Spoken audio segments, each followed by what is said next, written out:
apologies on this end. A little bit of difficulties on the technical side, but we will jump in, and thank you for your patience and thank you for joining us tonight. So welcome to our evening with Dr. Raymond Moody. My name is David Towns, and I am the curator of Life After Life, working with Dr. Moody. So again, hello.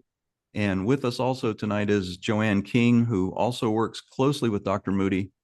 And Joanne will be hosting the Q&A session during the second half of our event tonight.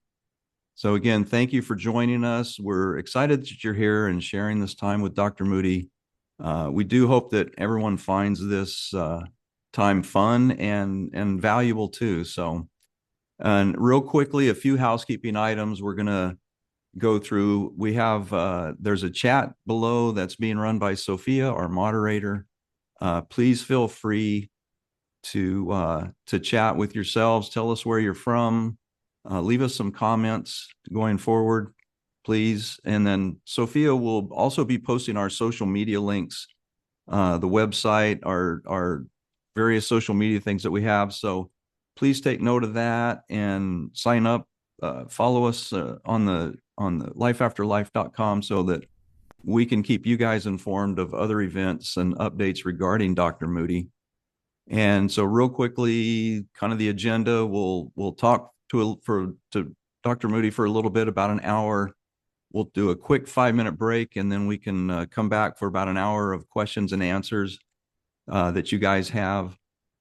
And we'll go over those directions when we get back from the break to talk about the Q&A. So with all of that said, I believe everyone on the call knows that it has been 50 years since the publication of Life After Life, the landmark book that introduced the world to near-death experiences, and of course to Dr. Moody as the pioneer who broke ground on this monumental movement. So, hello, Raymond. Welcome. Good evening. How are you? Well, I'm doing great, and thanks so much to you, David, and Joanne, and thanks to all the folks listening in. I'm just so thankful and grateful to all of you, and this is what I love to do. Yeah, So, it's great to see you. Great to see you.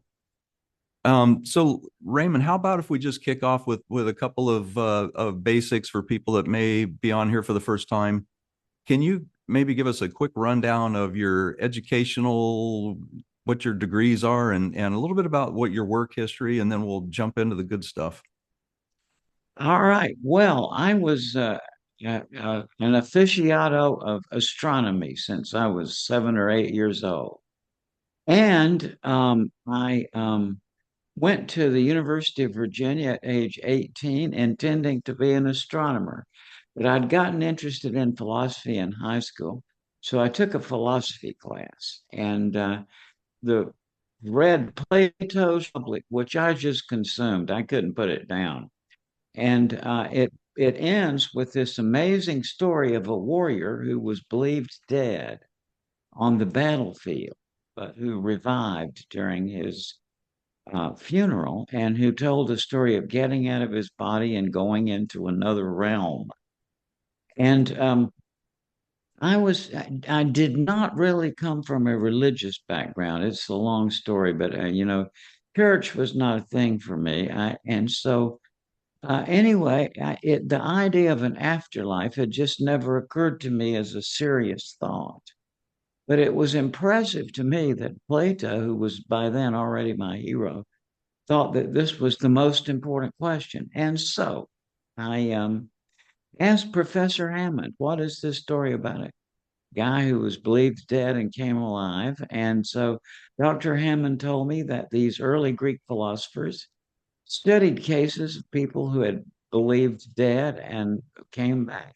And there were two lines of thought. Democritus, who was the atomist, he had figured out that things are made of atoms.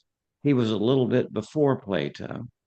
And he said that there's no such thing as a moment of death. He said these experiences are the invisible biological activity that's going on the atomic level, whereas Plato took them as indicators of an afterlife.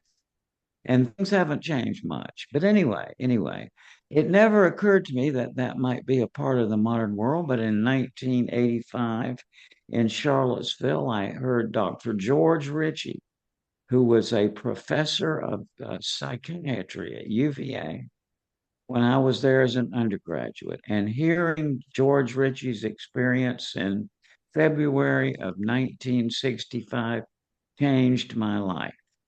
Anyway, I went on, I got a PhD in philosophy. I was a professor of philosophy for 3 years at East Carolina University, 1969 to 72. And that's when I began to be known for these near-death experiences. I just started talking about them in my philosophy classes, and students would talk about their experiences, and so would my colleagues. So that's how it all got started. Then I went to medical school in 1972, and because I wanted to be a forensic psychiatrist, I was very interested in homicide, being from a law enforcement family. So I went to medical school and got an MD, and I worked as a forensic psychiatrist in a maximum security unit for the criminally insane. But throughout this, I have continued to interview people from all over the world who had these near death experiences. And what we find world over is that there is a remarkable pattern to them, as I'm sure most folks listening are aware. Well, let me ask you, and I get, because you and I have talked about George Ritchie. I mean, was there one specific thing that captured your attention on that, or just that you were friends with Well, his family? George was from Richmond, Virginia, and my family was from Porterdale, Georgia. And I met George in February of 65. And his experience had taken place at Camp Barkley, Texas in December of 1943 when he was a recruit going in his basic training in the Army. His story really inspired me. He talked about dying from double lobar pneumonia. The doctor said that he was at least for 9 minutes. He had no heartbeat. And he awoke with an amazing story of getting out of his body and seeing his life pass in review, trying to get back to his family in Richmond, Virginia. It was just an amazing thing. And it inspired me greatly and incredibly. I wrote my book when I was in medical school in 1974, and it was published in November of 75. And right at that time, I was graduating from medical school. I'd gone to medical school in Georgia. So I decided I wanted to go back to Charlottesville, Virginia to do my psychiatry residency. So I went up there in March of 1976 after Life After Life had already been published. And while I was there, just said, call Dr. Ritchie. He said, come on over for dinner. We had a good conversation. Next day, I went back to Macon, Georgia, where my parents lived, and they were taking care of our kids. And I casually mentioned to my dad that the day before I'd been with this Dr. Ritchie. He had this first experience that put me on this quest. And so my dad by then had heard a tape of Dr. Ritchie's experience and said to me the following words, huh, George Ritchie, Camp Barkley, Texas, December 1943. It's very interesting. And he said, I was there, and so were you. So my mom and dad had moved to Camp Barkley in early September, so my dad could go to officers candidate school. And I was conceived in late September, and George's experience was December 20th, and mom and dad and I, as it turned out, moved away from Camp Barkley on December 29th. So I was there in utero, which this experience that transformed my life took place. That could either be synchronicity or fate, but that's interesting. Well, it really is. I mean, That's good. George, and it happened numerous times that George would kind of step into my life out of nowhere Yeah. when I was in. Yeah. Yeah, but anyway, this really has put me on a quest. And you know what people are going to learn at 81, which I think is so much fun, is that at this phase in life, you're just free of yourself. You know, it's like all this stuff about the happiest life is a life of service to others.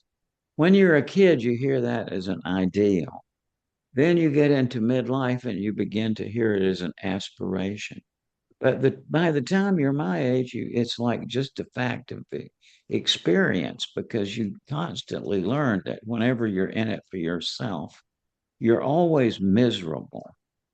And so, anyway, it's the happiest phase of life is just when you're just totally consumed with helping other people. Yeah, it's just such a liberation. So that's why I want to say too, thanks for the people listening in. It's a pleasure for me to be able to talk about these things that started there in Charlottesville. And Tom is from Charlottesville. He lost his wife. Oh. And yeah, so I feel for you, man. So anyway, Well, and let me thank you ask. all for Yeah. coming. Yeah. No, indeed. Yes. Thank you. And I guess for those that are maybe first timers or listening, for the first time, kind of maybe run through real quickly, if you could, Yeah. kind of the more common elements of a near death experience. Yeah, yeah. If you look at thousands of cases, what you see is that there's common characteristics. It's not that every one of them has the same characteristics. When I wrote the book, I was an analytic philosopher. What I was thinking there in that pattern was Wittgenstein's notion of a family resemblance. It's like what the all these there's a resemblance to them, although they're not identical. And it's like if you look at 1,000 cases, for example, what you see is that people generally say it's and how many of these they get depends on how close they got to death, right? If it's just a brief cardiac arrest, only a few, but as this goes longer and longer, the cardiac arrest, and people have more and more of this. But what people say is that it's a point where they often hear the doctors say, "Oh my God, he's dead," or words to that effect. They say that surprises them. And I've heard this from people all over the world who say, I have never been more alive as when I heard that doctor say I was dead. Because people say that it's not like going to sleep, it's like waking up. And people say that suddenly they find themselves out of their body and typically looking at the scene of resuscitation from above. And they find that they can understand not by auditory words, but by understanding the thoughts of the doctors and nurses down below. That they can understand what the doctors and nurses are trying to say, but when they try to communicate in turn, nobody can see them, nobody can hear them. And at a certain point, they begin to be aware that this is what we call death, right? And people say at that point, no matter how many degrees they have, no matter how many languages they speak, no matter how articulate they may be, people say there are no words to this. This is beyond our ability to put it into words. Hmm. But they do try, and they get pretty much a common tale, which is they say that they go through this passageway, and which they make compare to a tunnel or a hallway, and come out at the other end into this incredibly brilliant light, and far brighter than anything you've ever seen while you're alive. But it's not uncomfortable. You feel comfort and peace as you're drawn into this light. And in that light, people say that relatives or friends of theirs who've already passed away seem there to be there to meet them and to help them through this transition. And they say that you don't see your loved one in the form you saw them as a body. People say that there is a form, but it's not in the form of a physical presence, that you become aware of who they are by the thoughts and feelings and the communication passed through. Um, and then at some point, people say everything else kind of disappears and time stands still. It's very important to know that people say that once you're out of your body, there's time and space are no longer a factor. I once asked my friend Eben Alexander, who's a neurosurgeon who had this experience. And, in physicians, we ask patients about their orientation to time and space, right? Like, what day is this? Where are you? Those are basic orienting things. But what I asked Evan, if there's no time or space, how do you orient yourself? And he said the axes are love and knowledge is how people orient themselves. And Hmm. so, but time stands still, and people are surrounded by this panorama, and they say that you see everything that you've ever done, and you see it from the perspective you did it, but also at the same vision that you are empathically identified with the person with whom you uh, have have interacted. So if you see that action in which you've done an unkind thing to somebody, then you feel that hurt. Or if you see yourself doing a kind hearted action, you feel Mhm. the good feelings you thought about. And this has a profound impact on people. Very often, people say that they experience this part in connection with a being of complete compassion who is able to view this panorama with them and to make comments the person what there are no words, this doesn't take place in words, but people say that it's as though this person asks you a question, which is something like, how have you learned to love? It becomes obvious that what this person is interested in is this question of love. And also, incidentally, people say that when there's a scene in which they are learning something, that this being kind of focuses in on it. And the thought comes to them that even after they go over there permanently, that they will, this process of learning will proceed. And I've heard people say that it's very, very hard to describe, but at a certain point, you can become aware of an institution of higher learning, for want of a better term, where I guess nerds like me go, yeah, to There's read books. And and so and then people say they got to come back, right? All the ones I've talked to. Some people say they have no idea how they got back. One moment they were in this light, the next moment they were back in their body with no sense of transition. Hmm. Other people were told you have to go back. There's something you left unfinished or something you got to complete. Incidentally, in a very frustrating way, they're not generally told what it is they got to finish. Just you got to go back and finish it.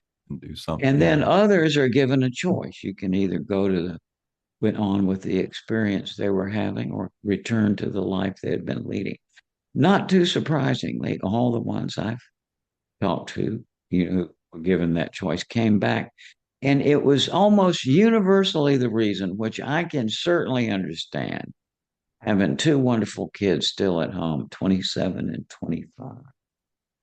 And it's like what people say is that for themselves, they would rather have stayed in that light.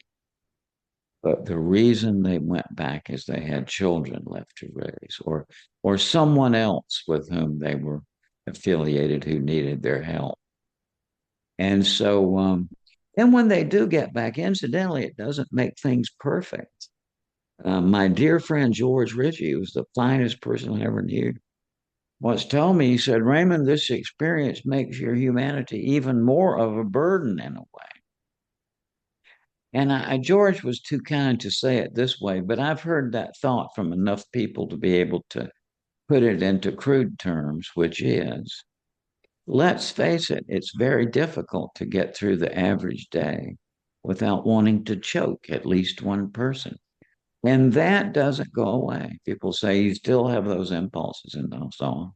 But what I know from thousands of people I've talked to, it really does make an impact. It really does put them on a path toward becoming loving. And Well, all okay. Yeah. also, yeah, Go ahead, please.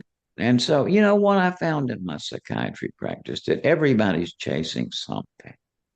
And it was astonishing to me how many people were chasing fame or power, money, and I was thinking, what's wrong with me? I'm not chasing any of these things until my psychiatry supervisor pointed out that I had two doctoral degrees before I was 31, which indicates I probably was chasing knowledge, which I did. But whatever people were chasing before, they say that with all the difficulty it causes, that nonetheless that's what this is all about, is to learn to love. Yeah. Well, what I find interesting, I mean, you said a minute ago that people learn from their life review, or obviously they come back different after having their life review. I suppose the question is, kind of give us your thoughts on what about you? What does it teach? How do you feel? What do you feel it teaches about, say, how we live our lives for you, Raymond Moody? Well, number one, I it's hard for me to separate because I heard about this stuff when I was 18 years old, and I'm 81 now. And I've talked to thousands and thousands of people, so it's really hard for me to separate all that. And plus, my lot work in logic as a logician has been really based around this problem in the sense that if you look at it philosophically, the question of an afterlife boils down to the question of how we think about things that are unintelligible. Because when we say life after death, it brings images to our mind in our and so on. But in terms of the cognitive content, there's zero. But that's no trouble. See, the two most powerful explanatory theories ever devised were the general theory of relativity and the quantum theory. So the trouble is that when you integrate the equations of those two systems, you get unintelligible nonsense, and which means that in scientific thinking or rational thinking, things that are unintelligible just hold on. You kind of hold on to them, thinking there's pay dirt here somewhere. Go back to 1915 and be a very intelligent, informed person of that year and listen to this sentence. All four of Ethel's grandparents perished and were lost in a shipwreck long before her mother and father were born. In 1915, that's unintelligible, right? But now add the knowledge of the role of DNA and heredity, gene splicing, gene editing, cloning, and you've got an intelligible scenario where you could send a probe down to the shipwreck and get the DNA. It's a lot of big questions have initially been unintelligible. And where we are with this big question of life after death is that now we are literally on the verge of proving it. I mean, and I'm saying that um, with a great deal of experience behind me because I know it's a sensational statement, but I'm willing to back it up. It's I th- I think the big problem that all of the so-called attempts to prove an afterlife up to now have failed on is the assumption that people make that the mind we have and the logic we have is enough to prove an afterlife. So they get started on that. But what they miss is there's a big step beforehand.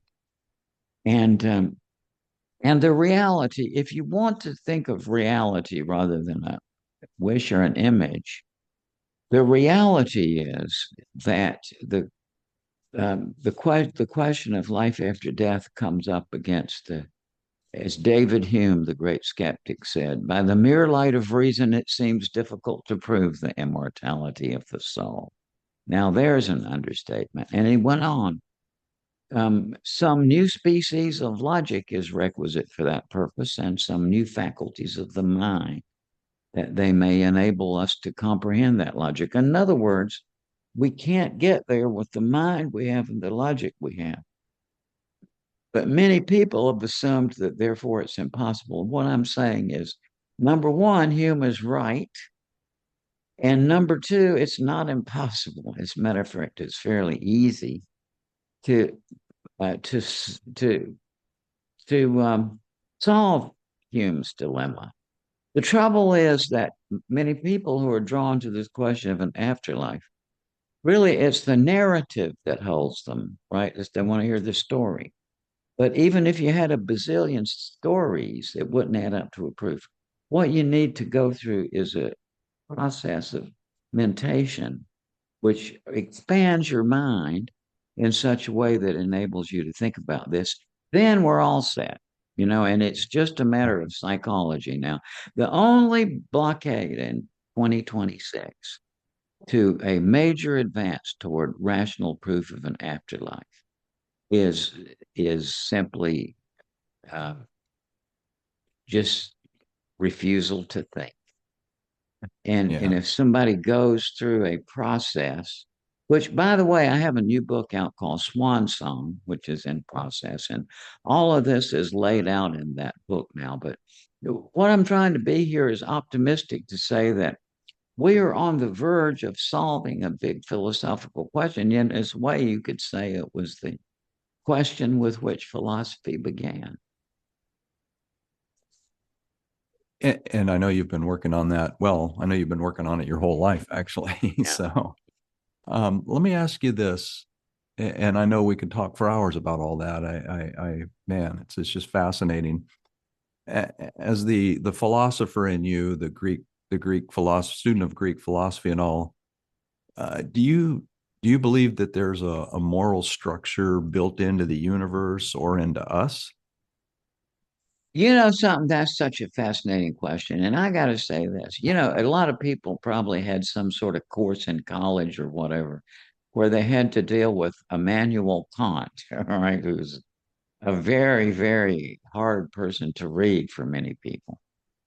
And in the 1700s, um, Immanuel Kant, looking at the Milky Way, and and also at that time, the limits of their telescopes, the resolution of their telescopes was such that there was things out there that just looked like smudges and they didn't know what they were.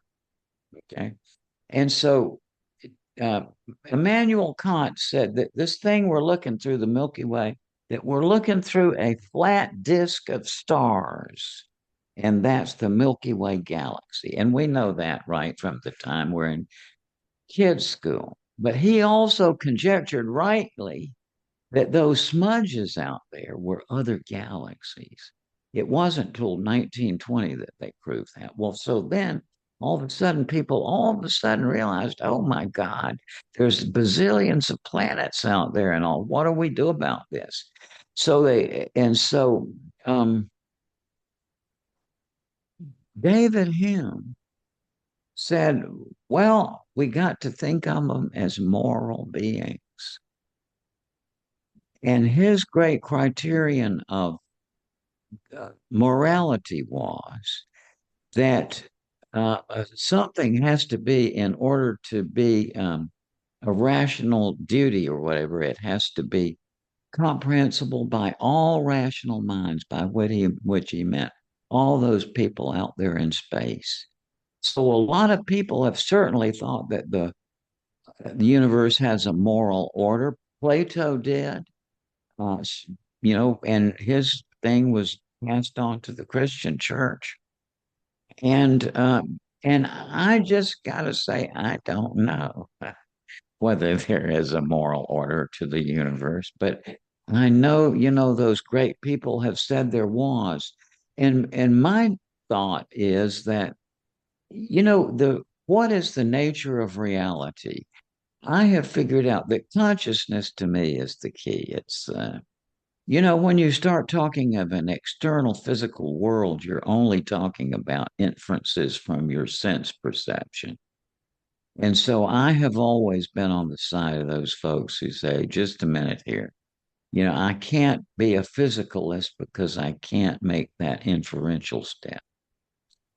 And it's probably a lot easier to think about the question of life after death if you realize that, there's something fishy about our perceptual system and our notions of material substance. And I am a lover of science.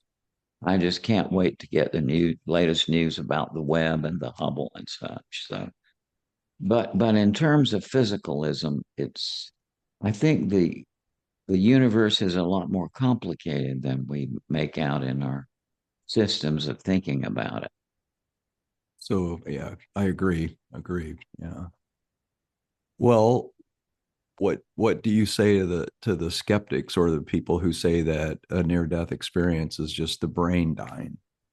I say that, and I'm saying this nothing to do with near death experience, but as a philosophy professor who loved to teach Greek philosophy.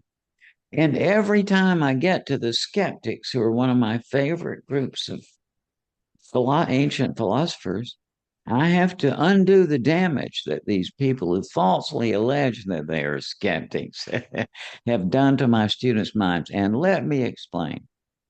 After Aristotle devised logic, there was a period in the Hellenistic period after Alexander the Great went down to Egypt, was the Hellenistic period.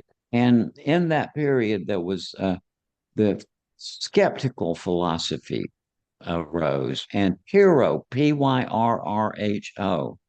was the originator of the skeptic movement. And this is what Pyrrho said.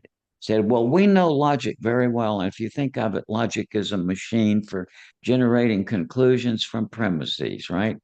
So he knew that very well. So he said, well, what if we ask every question, we really bear down, but then in the end, and this is what it means to be a skeptic, is we withhold a conclusion. Cause two reasons. Number one, if you keep doing that as a spiritual practice, it really expands your mind. It's a lot of fun. But also, if you think of it geometrically, and everybody else is trying to get this way to the conclusion, but your idea is to hold off on the conclusion, that opens your peripheral vision. So you see things along the side pathways that nobody else is seeing because they're rushing to the conclusion. Now run that back by what the so-called skeptics, who are ignoramuses, they don't even look up the word. They don't know what they're talking about. What they say is, I'm a skeptic about these near-death experiences. I think it's just the chemistry of the brain. And now let's unpack what that actually means, which is, I'm a person who doesn't draw conclusions, and my conclusion is that near death experiences. It's just it actually what they are is they're a member of a religion called humanism. And it's a religious religion for people who are not into religion. It's a long story, but anyway, and by the way, Spiro the skeptic went to India with Alexander the Great. And when he was over there, he fell in with the early um, Buddhists. And when he came back, he perambulated, like walked around the countryside mindfully and meditated. So he brought these Buddhists, and I think most of these so called skeptics who don't know what they're talking about. But, they would be surprised, I think, that their author was Buddhist. But anyway, what that means for you and me is that what these people don't want to talk about is that it is very common for people at the bedside of somebody who is dying, and the person at the bedside are not ill or injured. But nonetheless, as the person in the bed dies, it's very common for the bystanders to have all of these elements that we call near death experiences. People may say that as grandma died, I myself lifted out of my body and I went part way toward this light with her.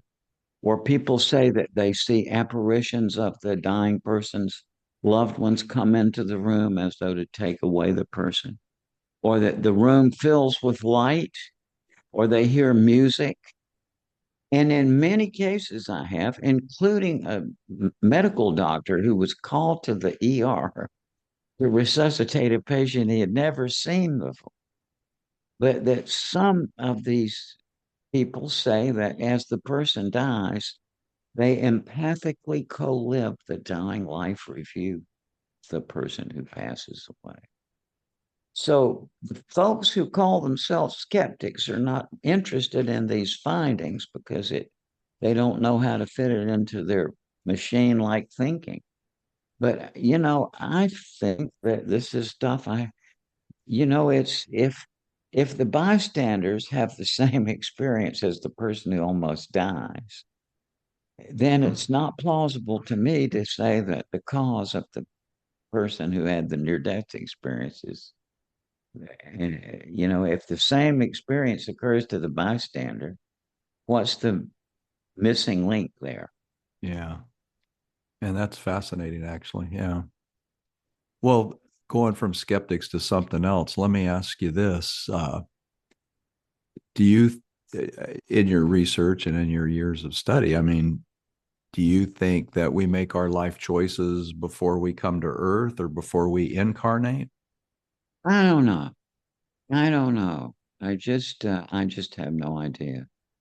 But and in terms of things that my life has been, by the way, I am not religious, right? And I talk to God every day. He's never said a word to me about religion. Okay. And to me, God has nothing to do with existence or proving things. People get hung up on does God exist? Well, I say, to me, God is a relationship.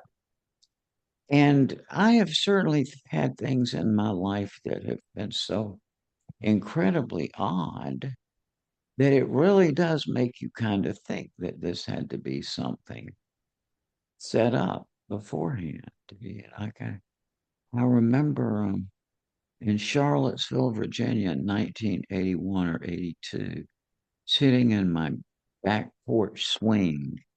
It was in the spring. And I had two wonderful sons who were getting older then, but I'd always wanted a daughter, but my then wife was having trouble. So preeclampsia, not good to have another pregnancy. So just out of nowhere, I don't know where it came from. I just thought, wouldn't it be wonderful to adopt a Native American daughter? And I really dwelled on that night. It really was just very heartfelt. I didn't really send it up as a prayer, but it was just like a deep wish. 19 years later, it happened without me putting any effort into it. It just and so it's life is mysterious, and I've always been very happy to say that. When I was, I think, in the 10th or 11th grade, I read a statement by Bernard of Clairvaux, who said, "Some seek knowledge for the sake of knowledge, and that is curiosity. Some seek knowledge to be known, and that is vanity. And some seek knowledge to help others, and that is love." Well, I was from on the first one, I was there from the beginning because when I looked through a telescope at age 8, I said, number one, I had a passion for knowledge, but also with the full realization that I'm never going to know much of anything, that it's precious to have what you can have. And so then when it gets into the second one, I mean, I just I think people who think you want to feel like they are superior in knowledge there. Go right ahead, folks. You beat me. I'm down here with I don't know much at all. But I then think the we've all, third, yeah, go ahead. Go ahead. yeah, but the third thing is, and is to to seek knowledge to help others, and that is love, and it really is.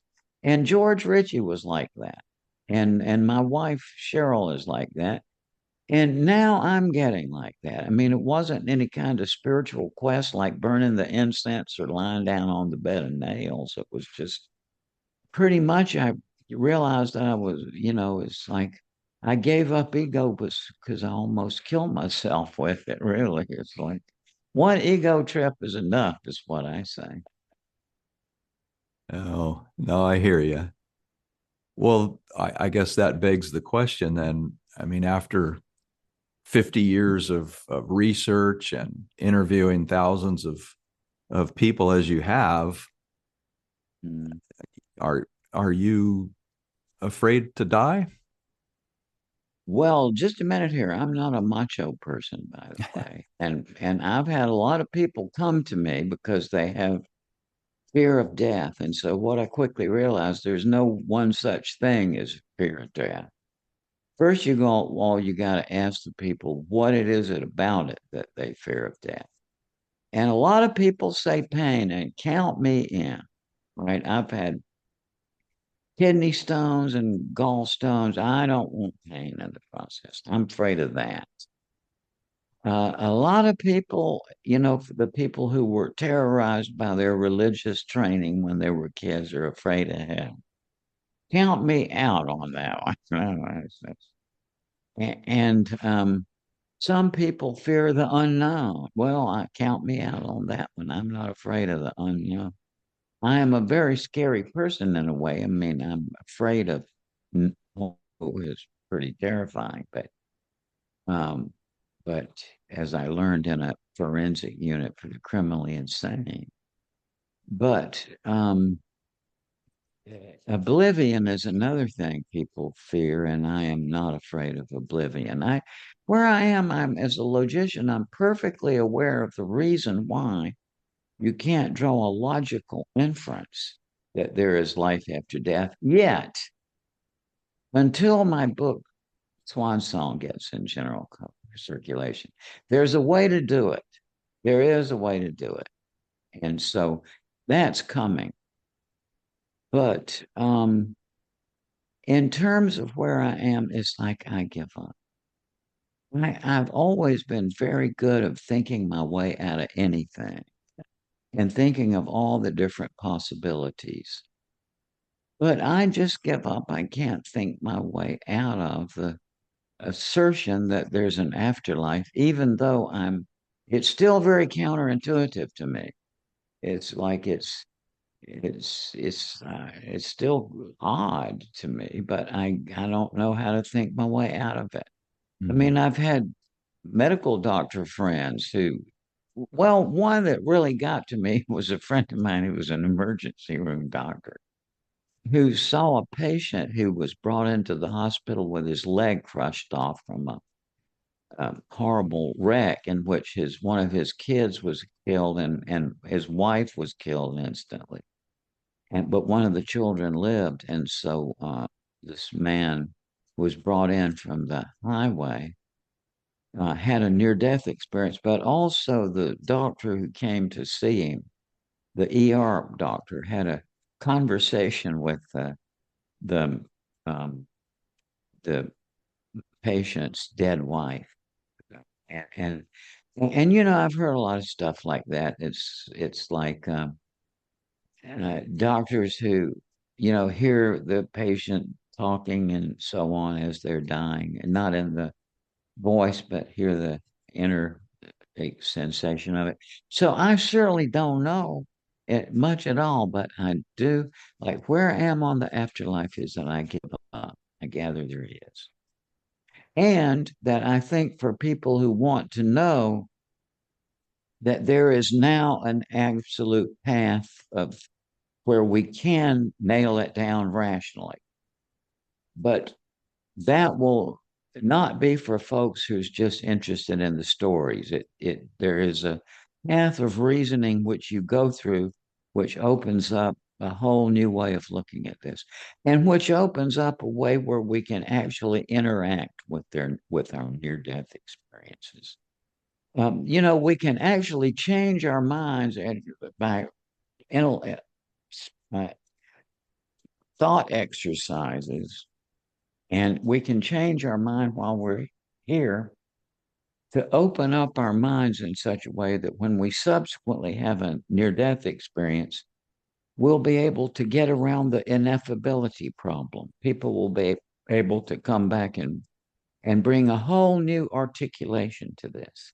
And it's already happened once to my knowledge. It's like, but my point here is that you can actually train your mind to think in a whole new way, such that when subsequently you have a near death experience, you'll be able to come back and tell the rest of us about it in a whole new way.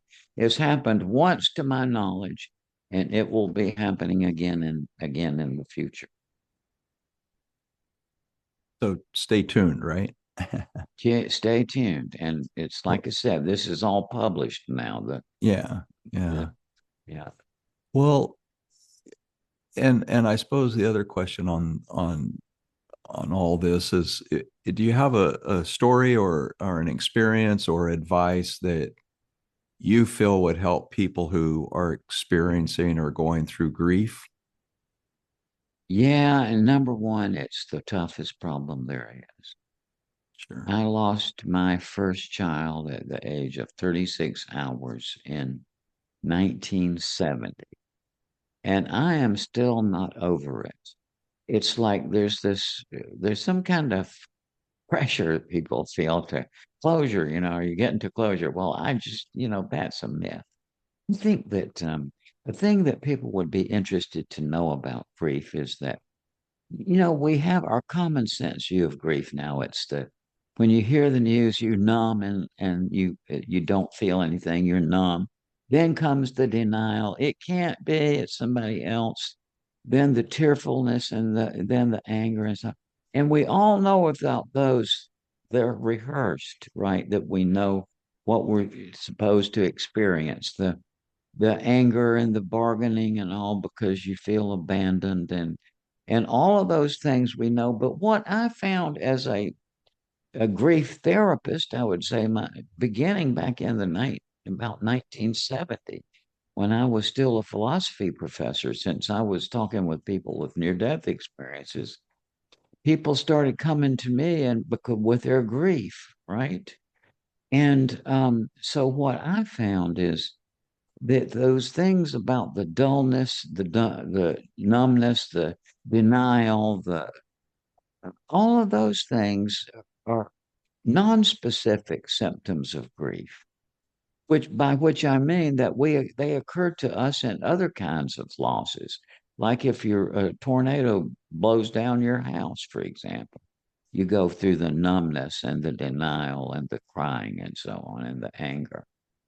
But what I began to see when in my practice of grief therapy was people don't want to talk about those things. I've never had anybody come, I feel numb, or, it's like what they came on was this, and it was always like, Dr. Moody, I must be losing my mind, right? Because the actual, what I call the specific symptoms of grief are very puzzling to people. And one of them, for example, and a lot of people listening to this right now will say, yeah, right. And that is, for example, when my mother died for 6 months, my wife says for as long as a year, every time we would get in the car to go down to Macon, Georgia, where my brothers and sisters were still living and where my parents had lived, I would start going through my mental list of things I was going to ask my mother and get several items into it. Oh, she's dead, right? Or out in the shopping mall, a woman told me her sister died, right? And she was out in the shopping mall, and in the crowd ahead of her, she saw a woman who looked just like her sister from behind. And she said she knew full well that that was her sister, but nonetheless, she was like compelled to just run almost to get in front of the person and look back to check. And see, when somebody doesn't know about grief, they think they're going crazy. But this is our mind is our system for assigning personal identity is messed up in the grieving process. And it's like, for example, my best friend for 30 years was Milton Friedman, not the great economist, my Miltons that used to say, there are two Milton Friedmans, and one has the economic solution and the other has the economic problem. But Milton was also very famous. He was a speech writer for Ford and special assistant to a lot of presidents and stuff. But anyway, and Milton died, and then about a few months later, my wife and I were in the Atlanta airport at the food court and sitting there eating, and I looked up, and towering above us, looking the other way, was this man who looked just like Milton from behind. The same slouch, the same patches on his coat, that hair, the way he looked sideways and all the same height. And yes, I knew it wasn't Milton, but I also know that unless he had turned around, which he did, I would have felt compelled to stand up and look. And those are the things that really get people to think they're crazy. And one of them that's most weird is the anniversary syndrome. It's the most famous one in American history is that Thomas Jefferson and John Adams both died on July 25th or July 4th, 1826, the 50th anniversary of the signing of the Declaration. How do they do that? People tend to die in January, for example, like they, well, just one more tick of the clock, right? And how do they do that? Well, when you're my age, it's like there's a certain point where you could just give up, right? Just if you didn't get out of bed for several days in a row, it's so um, but it's the grieving process is more mysterious than uh, that our common sense makes us think. And what I would want to say is don't get to worry about if you got your closure yet. This is not the kind of thing that's gonna have closure. Yeah. No, thank you for that very much. I guess just a little humor here. What's for everyone? Just sorry. So, all right. What's a fun fact about you that someone may not have read about in a book? Well, one that I always, when I was 8 years old, I already wanted to be a comedian. I was always, and when I was in high school, my friends used to call me at the end of the day to ask for updates on my imaginary town and such. And I actually had a career as a comedian. There was a point there where I could have done it in the sense that I was getting enough invitations to make a living for a while. But at that time, I had an opportunity also. I could either be a forensic psychiatrist, which is what I was wanting to do, or a comedian. And so I chose murder over comedy. But I absolutely did have a little career as a comedian, and it was really kind of taken off. And I think humor is one of the most fascinating things of the mind. Humor and creativity to me are just the Well, I think light, right. we're all thankful that you went the near death experience route. So, Yeah, yeah. I guess last question would be you've already talked about your new manuscript or book, but Mhm. what is next on the horizon for you? I'm going to write some humor things because, I've got to come a humor work. So it's once in a while I have to just do a humor writing or two. When Life After Life came out, I I was was known by other people through my humor. And some people who read the book Life After Life thought it was just another one of my humor things. But that's what I want to do. And also, I'm really interested in promoting this book, Swan Song, because I think that it really does, and I'm comfortable in saying this, that it sets out a genuine, like confirmable breakthrough toward a rational proof of life after death. And the way it does it is that it opens faculties of the human mind that we didn't know we have. And it's pretty easy to do too. I hope it's fun for folks. Well, I know we're all looking forward to that. So thank you. All right. I'm So watch afraid the website. watch the website. Yes, thank you for Yeah. that. So we are at the end of the first hour here. What we'll do is take a quick 5-minute break and then we'll resume with the question and answer session. So Questions. Thank you all so yeah, much. so we'll see everybody at 7:20. Thank you. All right.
Hello, everyone. Welcome back to the second half of an evening with Raymond Moody. I am Joanne King. It is nice to see you all here this evening. What we're going to do now is the question and answer session. So if you have a question, get it ready. I want everyone to look at the bottom of their screen and you'll see raise hand or react and click on it and it'll say raise hand. If you have a question, click on that and your hand will come up and I'll see it and I will pick them in order and we'll get to as many as we possibly can. That's why you're here. We'd love to hear your questions. We do ask that you just keep it to one question. Try not to follow up so we can get to the next person. And also when I say your name, you're going to receive a notice on your screen that is going to ask you to unmute yourself. So you have to click on that. Okay, so we're going to start off. And right off the bat, we have Catherine McMillan to ask your question. So let's see. Hello, thank you for taking my question. This has just been fantastic. I have a deep interest in communication with children in spirit. And other than myself, I'm not aware of anyone who's writing on that specifically. So my question to Dr. Moody is, rather than trying to prove an afterlife for those who are grieving, would you say it's more important to encourage curiosity and openness and invite people to consider the possibility of continuation of consciousness? Absolutely, I do, and I had made that very point in my book, actually, which Oh, is that not everybody wants a proof of life after death, right? There are lots of people who have a near-death experience. For them, it's obvious, no need. Or people who have given up on religion because they were tormented, and scared of hell and such. They say, I don't want to talk about it anymore. There's just no life after life. And then, some people just refuse to give it any thought because of physicalism or whatever. So, but not everybody wants a proof of life after death, but some do. 26, we can now provide that, but it's not, it's going to take more than kind of listening to stories, but going through a process of thought. But in so terms encouraging. of, yeah, in terms of what you ask, it's really when people, if they want to know about the afterlife, I think the most important for them thing to know for them at the beginning is, look, this is the biggest philosophical question that's been around for a long time. And, you got to be kind of modest in your expectations. That's what I say. Yeah. So encourage the curiosity, but don't try to pound it home because people are going to get to that stage when they're ready, if they're ready. Yeah, yeah. I mean, the contact with the question of an afterlife is a developmental question. As Hmm. Plato very profoundly pointed out in his books, that it tends to come on as stage of life. People in their 60s and 70s, particularly people who have been very successful in the commercial world and in the business world and so on, at a certain point, as Plato pointed out, they become, like this, they start going back to the stories they heard about the afterlife, or in the sense of a grief, right? That the grief Yes. itself will bring the question up.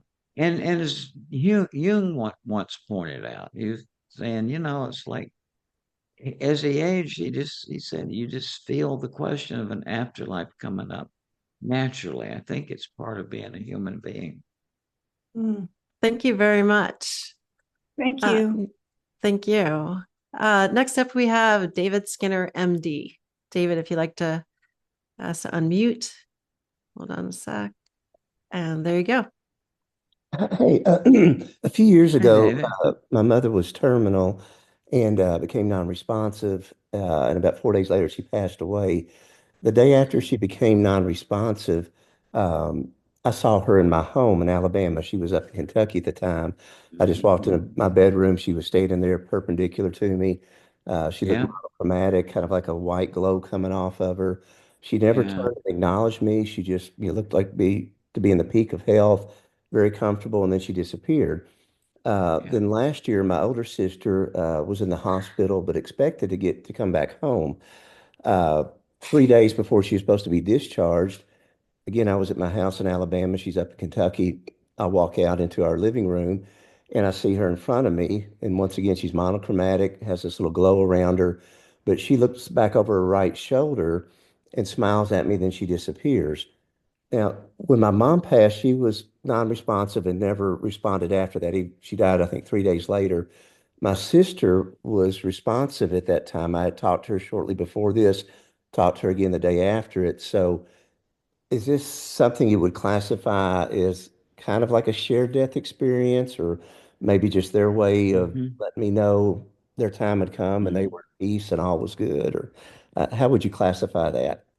Well, it's not so well known, but it's striking to common sense. But the reality is, as medical studies have shown, that it's very common after a death that people who are left behind will have apparitional experiences of their loved ones, and it's a very high percentage. And so it's it's only unusual because people, think it's unusual. They don't realize that it's just a part and parcel of being human beings. Yeah, Thank you. yeah. Thank you And so much, it's, Steve. It was a great yeah, thank you. experience you had. It is. Yeah, thank you so much. And I've had that myself, right, by the way, with my grandmother who died. I saw her just as vividly as you're describing your relatives. Thank you. Next up, we have Allie Prefontaine. Did I say that correctly? Oh, nice. Welcome, Allie. Thank you very much. Yeah, Prefontaine, you did very well. Awesome. Dr. Moody, it is an extreme pleasure to be able to speak with you tonight. I have a Thank you so question much. regarding those who have had NDEs. Do they sometimes require further therapy? I mean, is it like really hard for them to realize what happened and then living back here on Earth again? Well, what I have found over a 60 something year period is that it's not nearly as hard as it used to be. Many of the people I talked to back in the late 60s, early 70s had never told anybody about it because they were afraid that people would judge them and so on. And so I talked to lots and lots of people, and I was the first person that ever told each other. And what has happened in the subsequent time, see, is that due to the advent of CPR, cardiopulmonary resuscitation, something that had always occurred but was extremely rare, suddenly over a period of years just became a very common thing. And so we're going through that adjustment period where we're trying to adjust to a phenomenal experience that has always been part of human nature, but is now, due to technological advances, become part that we just can't deny anymore. It's like this is something that obviously occurs, and it's been thrust into the lap of the medical profession. Thank you very much. Thank you, Allie. Next up, we have Lori Bird.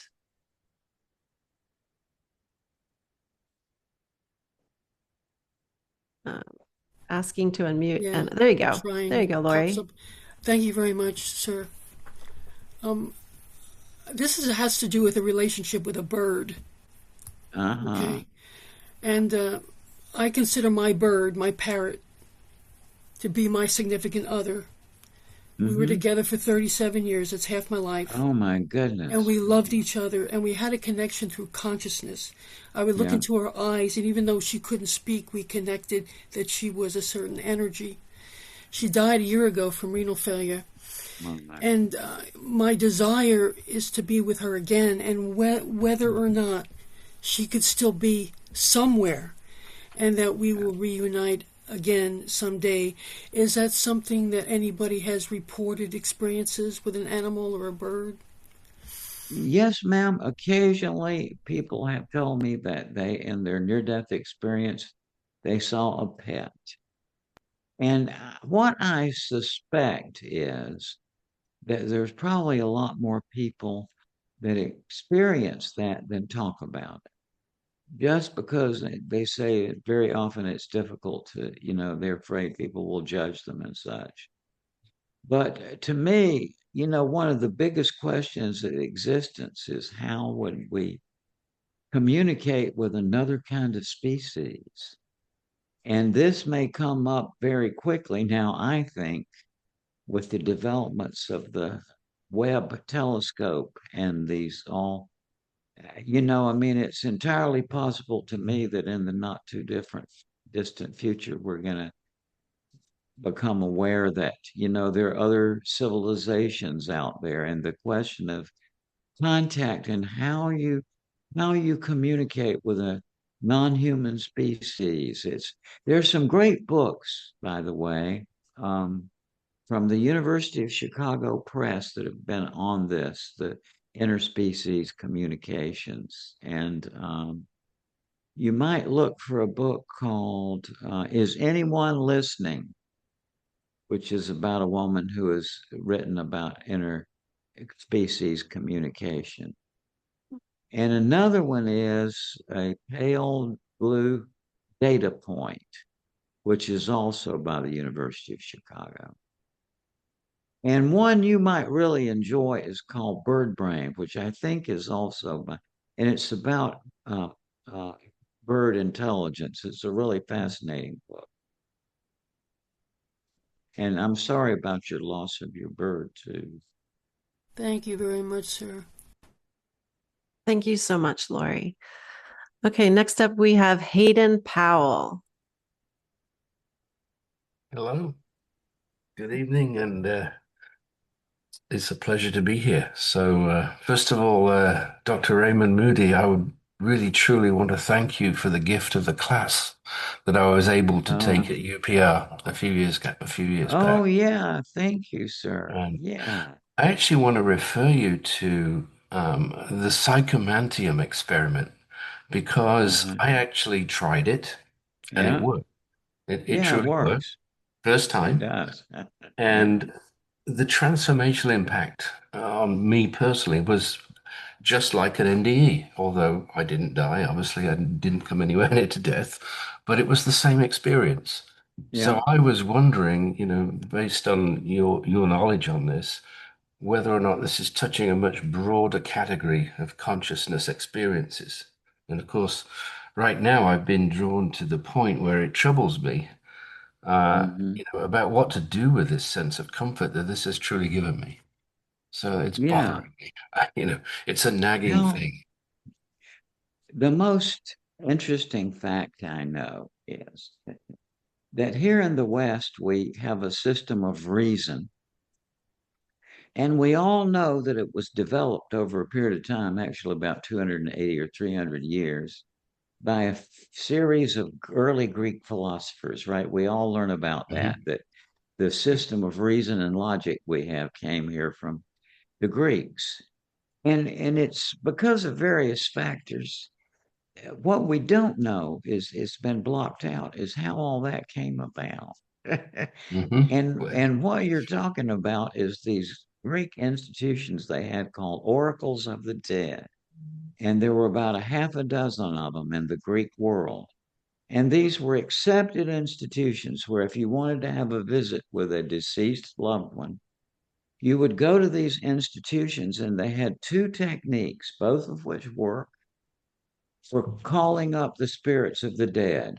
One is that these were underworld institutions because it was the sensory deprivation and so on. You'd be down there a month, and on the last day, you would go into this room. It was lit by torchlight, and you'd gaze into a big bronze cauldron that was polished. And you can, in the optical depth, after talking about the person who died and so on, many people will see what we call eidetic images, full color moving It's Mhm. they act on their own. And and the other method they used was dream incubation, where one way you can do that is you can write a letter to your lost loved ones and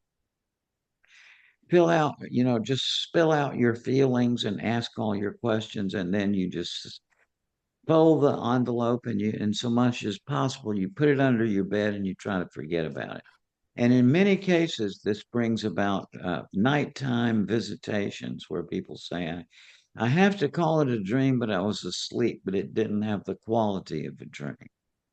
And so the way that we have logic is that it came here from the other side. And I know it sounds crazy, but basically the father of deduction was Parmenides, and he apparently his day job, he was one of the evokers of the dead at one of these places. And during on one of his trips over to the other side, he was abducted by a goddess who sang him a song and told him to go back and sing it, to get his students to sing it. And it was the very first written out logical deduction. And this stuff is known, but it just sounds so wacky to people who haven't read about Greek philosophy.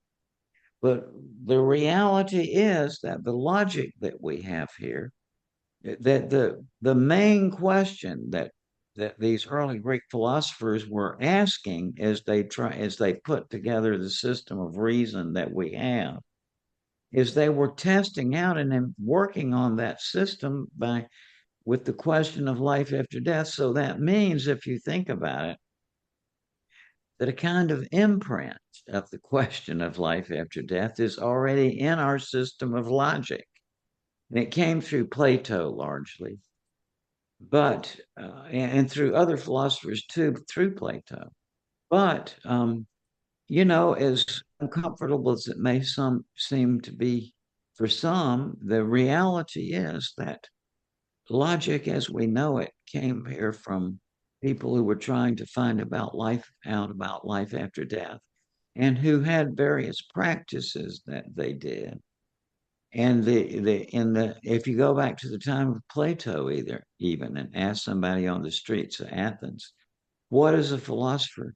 The person would say a philosopher is a person who probes into things up in the air, and that meant out of body travel. There was a guy, Hermotimus, who was a proto philosopher who was out of body traveler, so they knew about this. Or the other thing is probes into things down under the earth, which was these where you went at these oracles of the dead to call up the deceased. And it's very easy to do this, as you know, as you found Yeah. out. Yeah. No, It's just very encouraging. counterintuitive. It's Yeah. counterintuitive to people because they think if I only had 5 more minutes, well, that's just an old saying. But in Yeah. All the reality, time. Yeah. it's not really difficult to call Yeah. up the dead. Question No, is, thank you. No, thank you for the how do you encouragement. figure it out? And thank you Yeah. so much. What a Thank you, gift. Thank Hayden. you. Just want to let everybody know that we will be offering a psychomantium course. It's going to be absolutely incredible. It's so in depth. It's going to include 3 lives. It'll be offered in October, so look in the newsletter for that. Next up, we have Zoom user.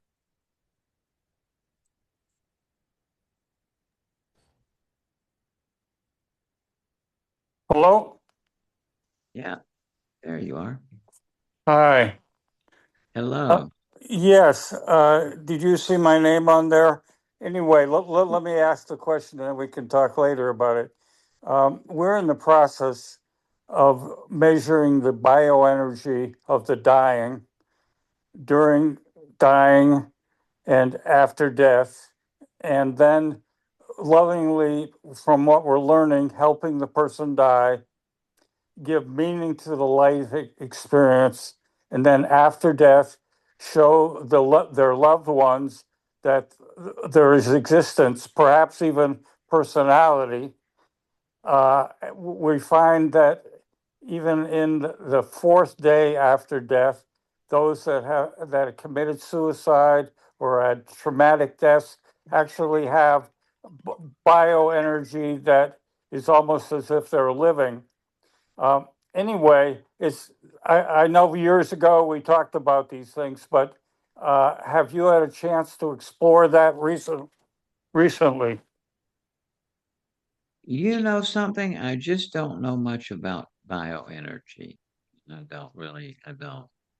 It's like I said, I'm a kind of most of the books I read are on psychiatry or philosophy. So I'm sorry, I just don't wish I could say Bioenergy something. is something that can be recorded in joules across time and space, and it can be recorded. Konstantin Karatkov, who were a Russian who developed the process years ago and has developed equipment that allow you to put on two gloves and record the joules from the different parts of the body. And there, we find, it's so we have actual scientific numbers to relate it to things, and we're finding out real correlations between even the personality before death and some of the things happening after death. And of course, what's happened is that science has always said, oh, if you flatline in an EEG, it's dead and nothing's happening. Now we have all kinds of evidence that something is happening. But of course, people want to say, no, that's not my experience. That's not science. It has to be ignored. But fortunately, now in the last few years, we've been able to give presentations at like the Sciences Consciousness annual convention that was in Barcelona, and another conference that just was Malaysia, where we're putting this out to like 400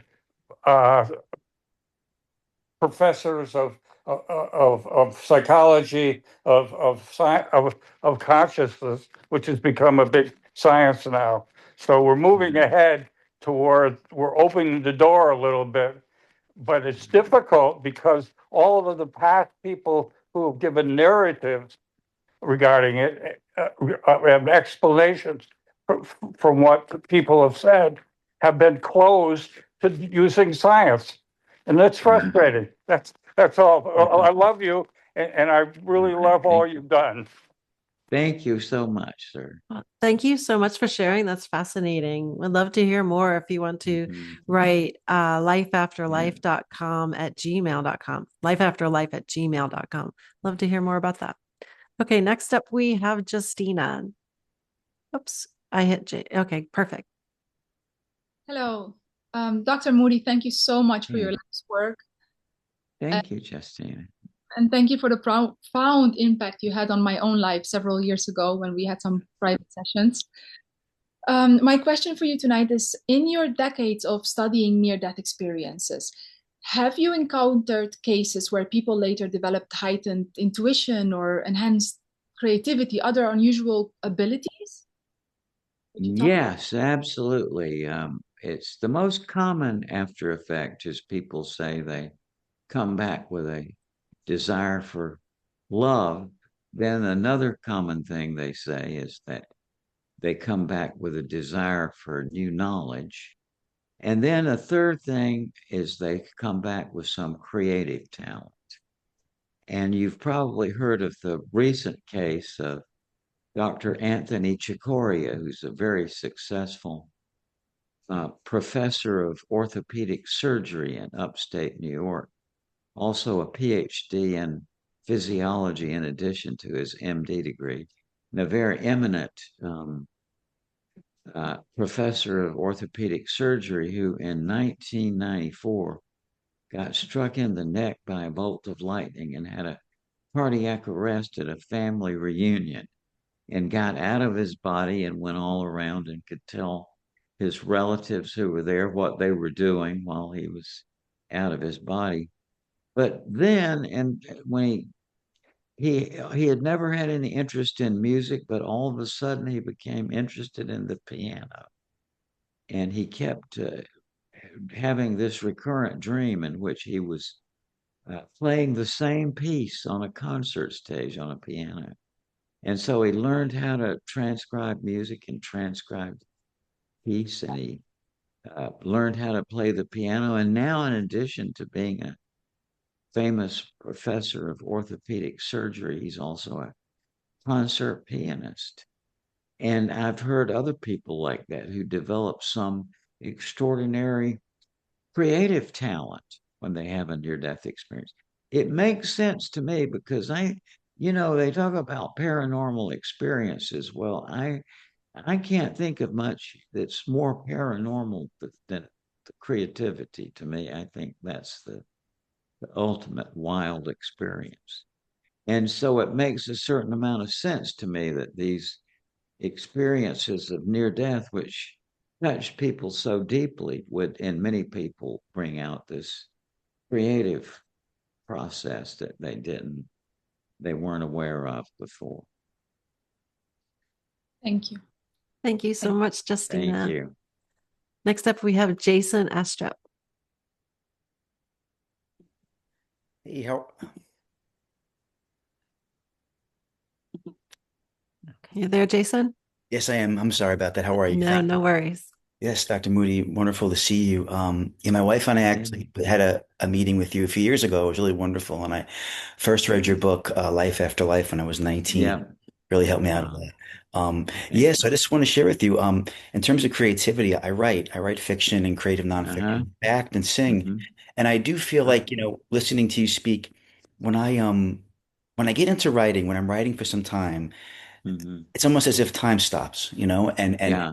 I become, for lack of a better word, much smarter. I become this Yep. better version of myself. Like Yep. I don't There you go. it's just something transpires and the answers that I'm seeking come to me, and the reason why I'm saying this is that I just, I feel like there is some kind of connection with the divine. I had read there's a lady by the name of Julia Cameron. She had written a book called The Artist's Way. And Julia said that creativity is like spiritual chiropractic in a sense. You know, and I also wanted to ask you one question really quickly, if you don't mind, just your thought about this.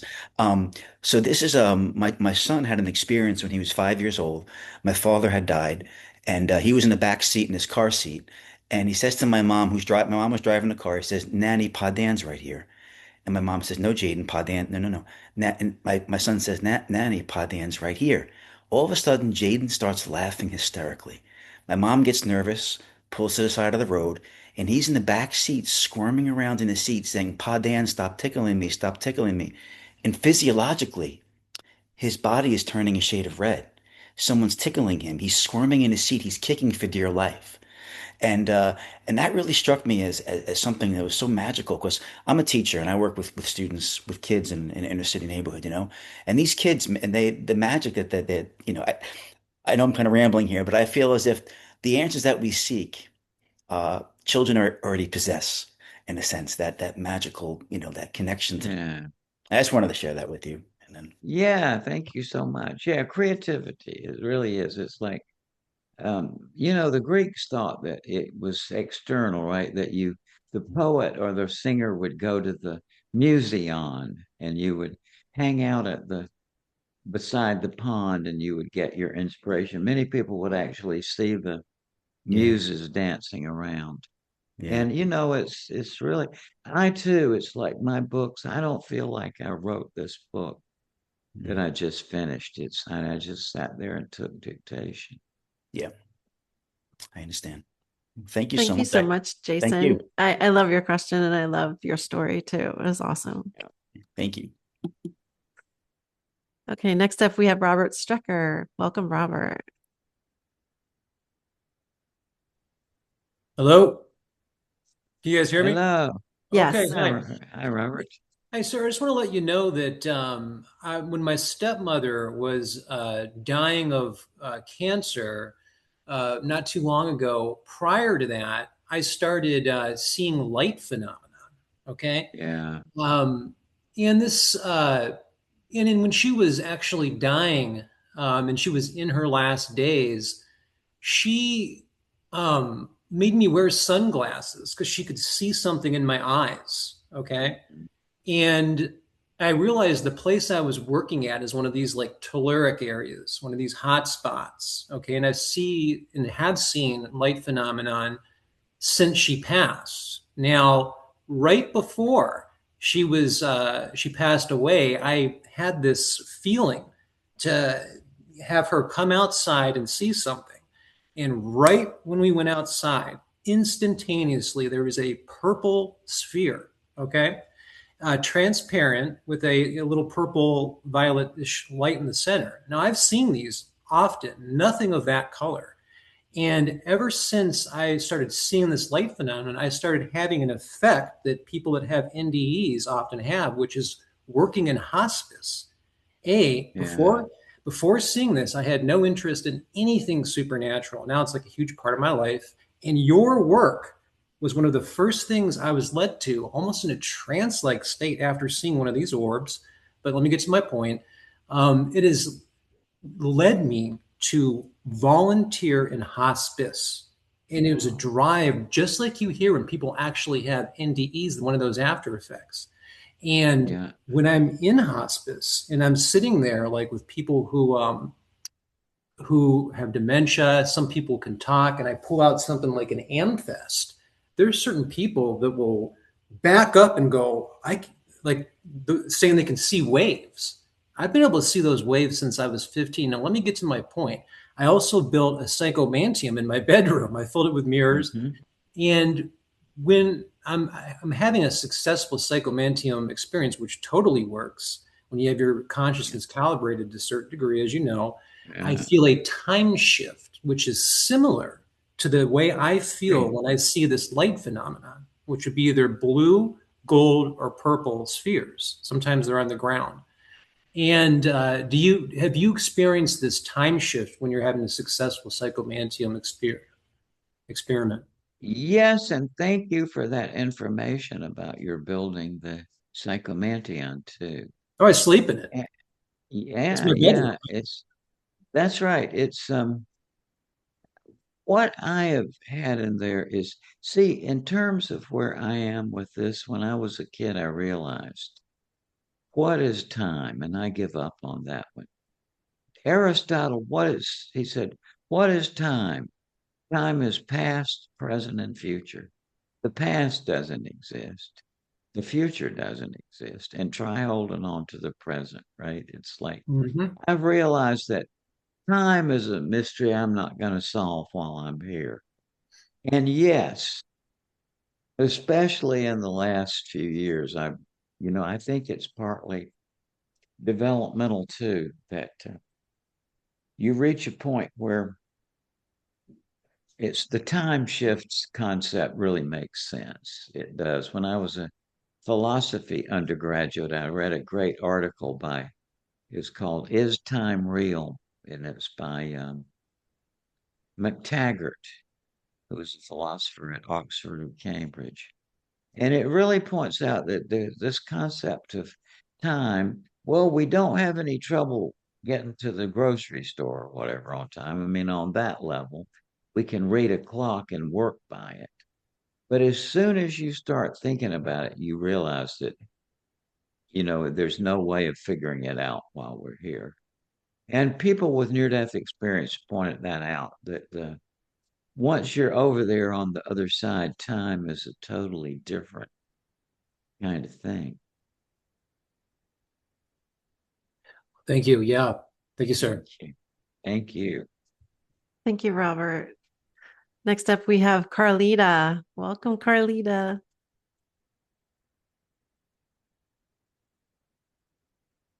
Hello there, everyone.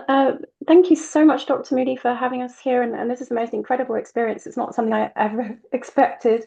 I really admire your work. And I had an NDE when I was 14, and your books really helped me to understand what. Thank you. Your books really helped me understand what it was that I was going through. And then I kind of also got into past lives, because when I was a child, I remember remembered various past lives. And I just wanted to know kind of what your ideas on that are and how it ties into the soul and the soul journey, because I've got so many thoughts about that. And also, if you'd ever met anybody that had actually had an NDE in this life and also remembered past lives, because I haven't met anybody else that has. But it would be interesting to hear your thoughts on, the soul's journey, reincarnation, and as well. Yes, I think that Thank statistically you. it's kind of rare for a person to have an indication of past lives and their near-death experience, but it definitely occurs. And it's not religion bound.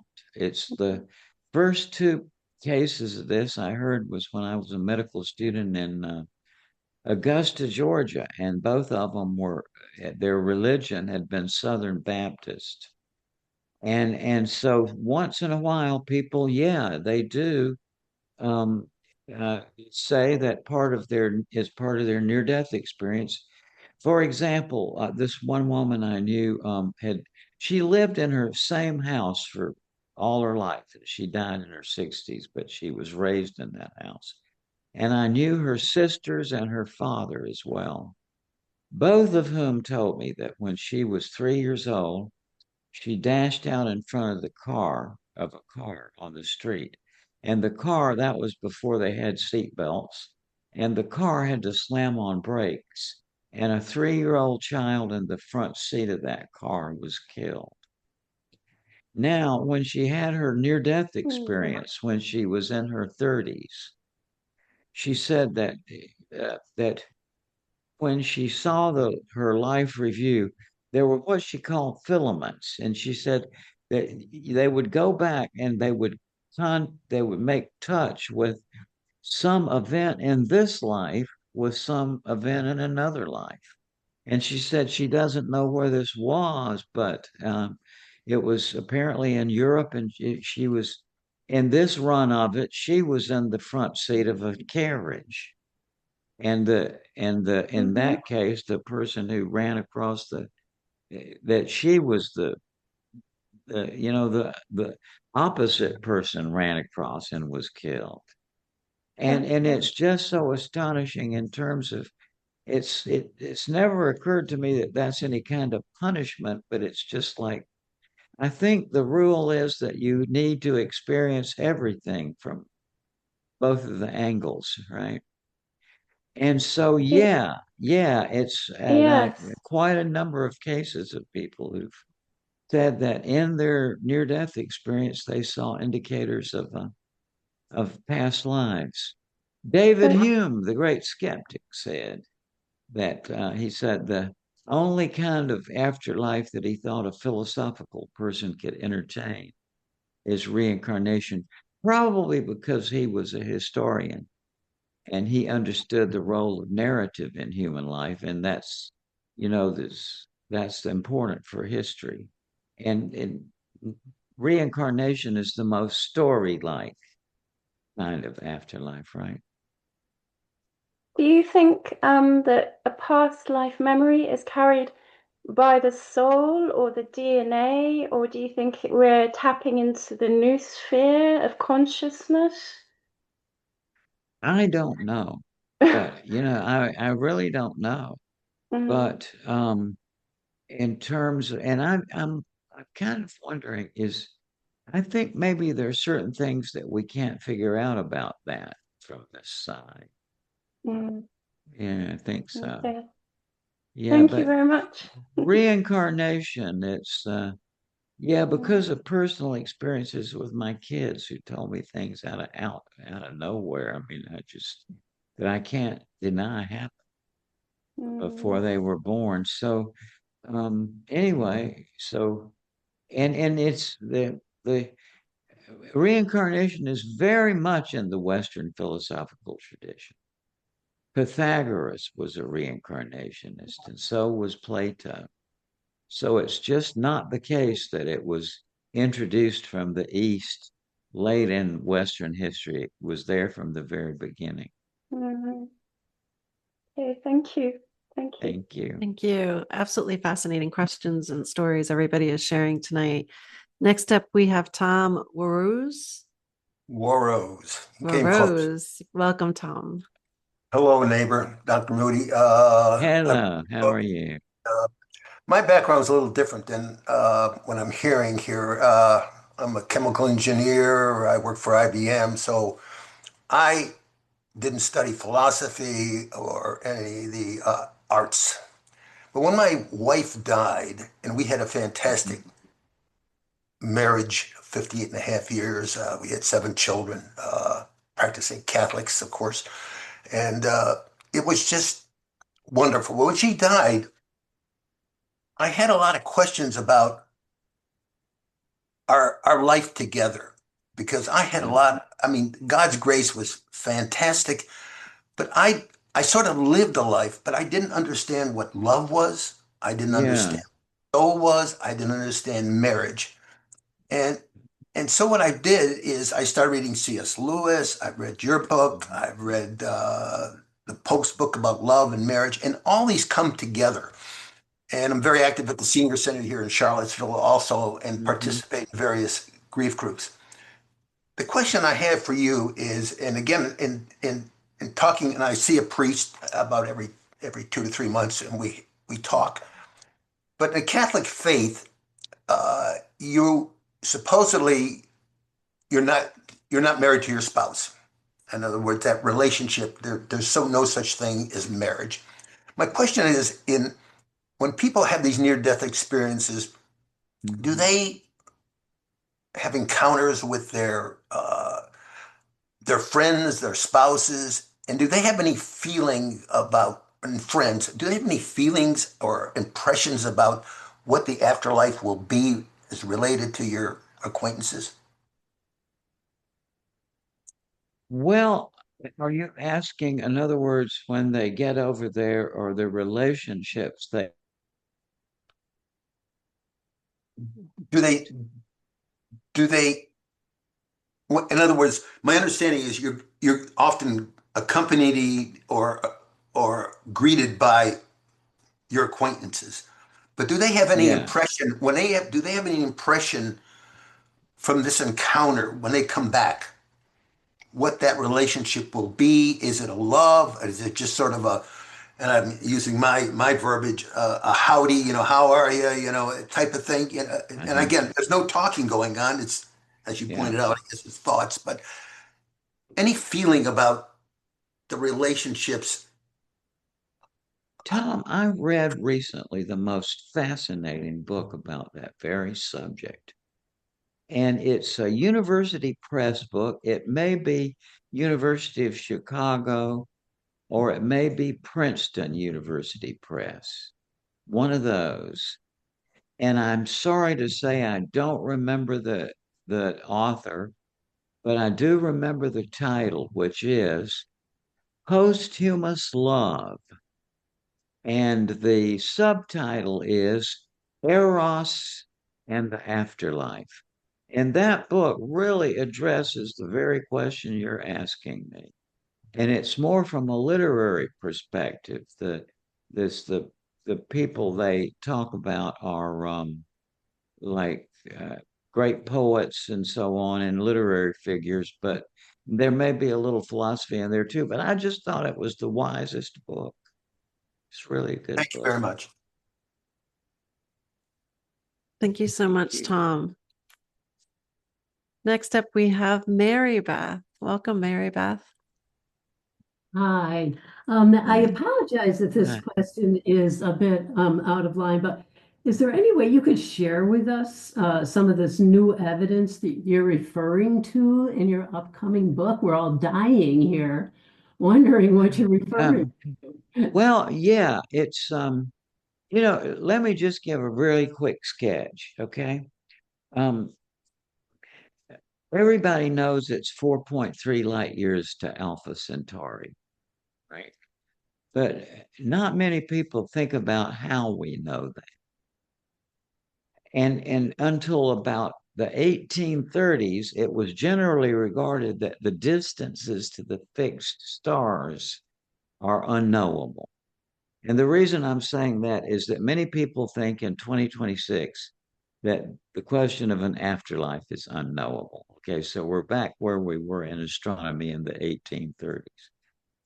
And by that time, they realized that since it's 186 million miles across the orbit around the Earth, then if you get certain stars that seem nearby, then if you measure the angle to the star here and wait exactly 6 months later and measure the angle again, you can see there will be a minute difference, right, from your high school geometry or your trigonometry. And if you calculate those out, that's how you term. Well, I've figured out a common way of doing that. And let me say this, that all of the books and all of the speculation that's written about proof of an afterlife make a false assumption, in my opinion, which is that we can solve the problem with the mind we have and the logic we have. And that's just not true.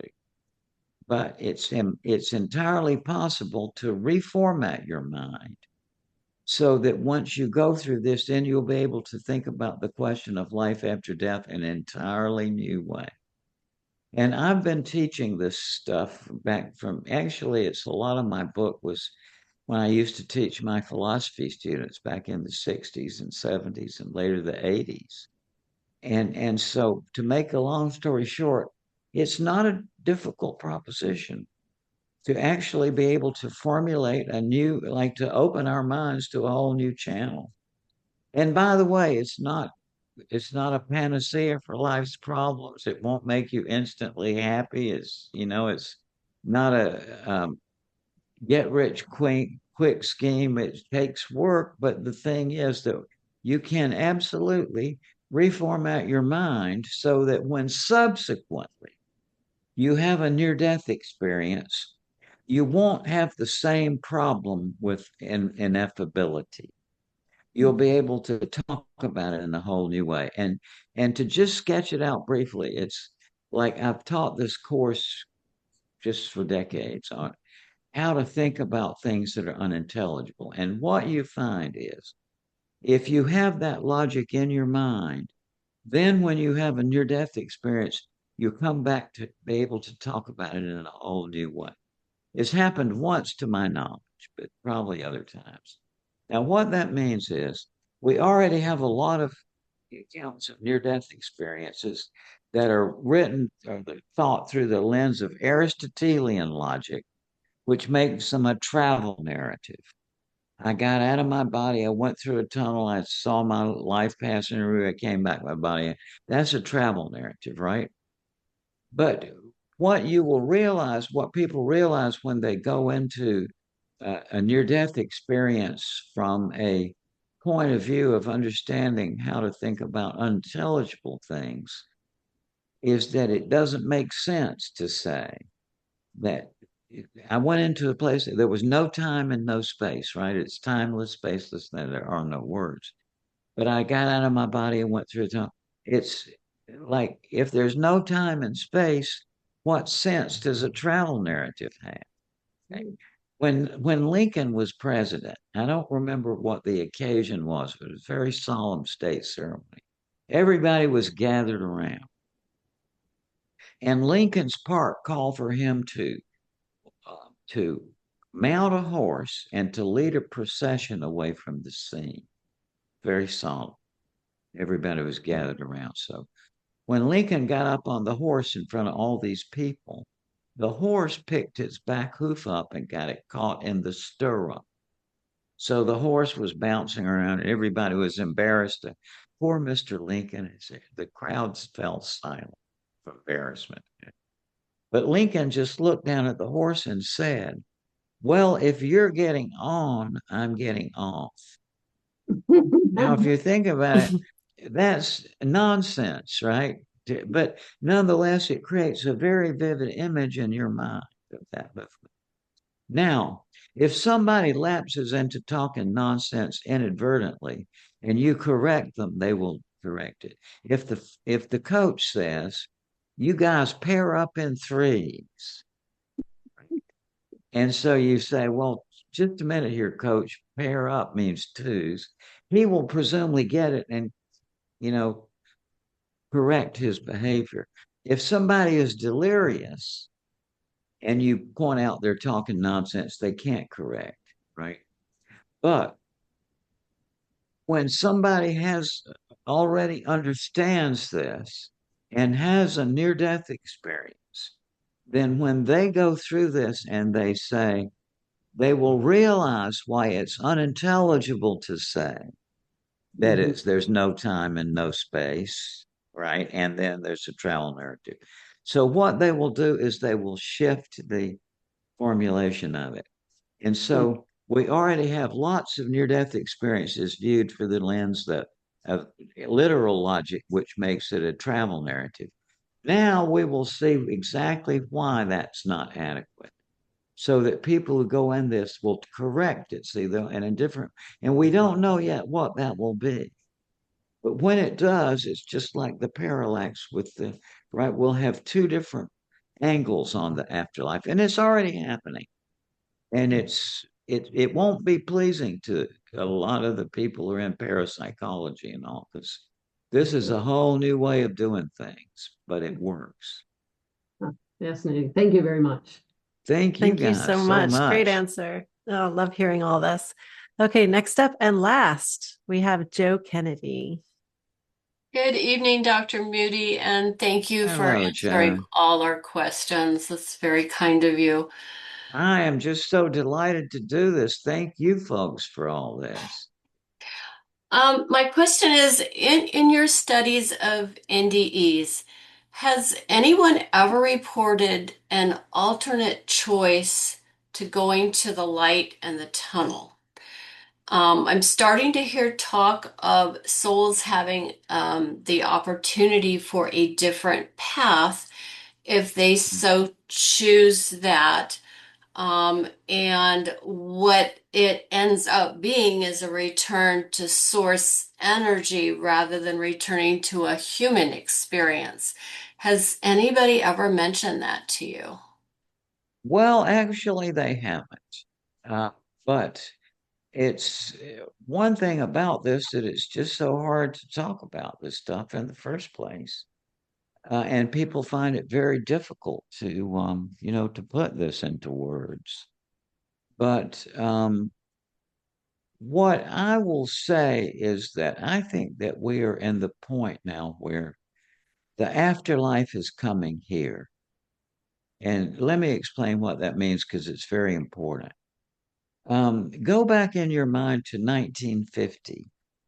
And near-death experiences occurred, yes, as they always have.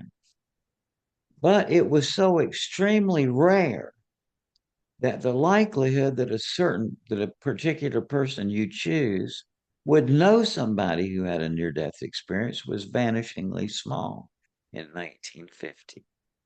Now fast forward into the 60s and 70s, and suddenly the advent of cardiopulmonary resuscitation, and now CPR equipment is in every department store.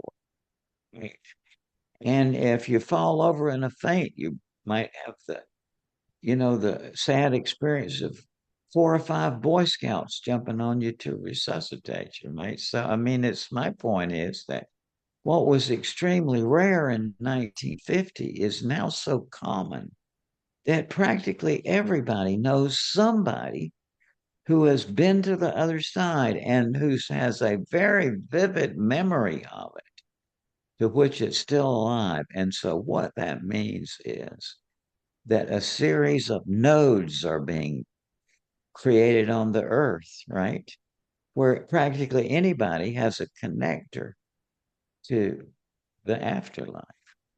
And to me, and concurrently with that, see, we're getting a way of talking about it, a whole new language for talking about it. So the afterlife is coming here, it's coming to meet us. And the way we can deal with that is to learn a whole new way of thinking about things, so that we can think about life after death in a whole new way. It's kind of like the near-death experiences asking us questions. And it's leading us to in 1978 or 79, so the late kind of 70s, I was in New Jersey, and I gave a lecture there. And the people who invited me after the lecture in the evening, they had a backyard barbecue, and the hostess lady was in her 30s, and she told me that a year and a half or 2 years before, she read Life After Life, and then some months later she had a during a gallbladder surgery, which used to be a horrific thing uh, before they had the tubes they now have. But she had a cardiac arrest during her gallbladder surgery, and she was telling me that as she's out of her body and all, she was thinking, "This is just like the book." And subsequently, a lot of people told me that same thing, that by learning about near death experiences beforehand, then when it happens to them subsequently, they recognize it from the descriptions they've read. And so, what that means is that the, the knowledge we have of near death experiences is now feeding back into the near death experience.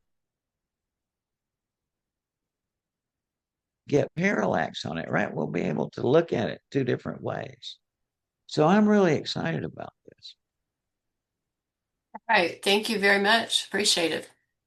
Thank you. Thank you, Joe. All right. Good timing for everybody. Man, a great session. Thank you so much, Raymond. I want to thank everyone. We want to thank everyone who joined us. Yeah, I want to thank everybody so much for joining in like this. This is what I love to do.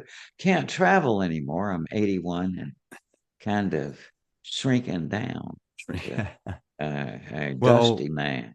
We But sincerely so I hope can do this, and great. Thank you so much. Sorry, Raymond. We sincerely hope everyone enjoyed the time here and got something to take away from it. We would love your feedback regarding tonight's event. Sophia will put a link in the chat. It'll take you to a survey. We'd love it if you'd take a few minutes to fill that out, hear from you about your ideas, and kind of incorporate those into our future offerings. Please continue, checking our website, social media, lifeafterlife.com. We will work to, we'll look at your comments, of course. Those are very valuable. We'll save those and then look to maybe having these on a Saturday or Sunday in the early afternoon or so. So we're not keeping you guys all late. So thanks, everyone. And Raymond, it's been great. Thank you. Thank you, everybody, so much. You just don't know how much I appreciate this. So thank you very much. Good night, everybody. Bye-bye.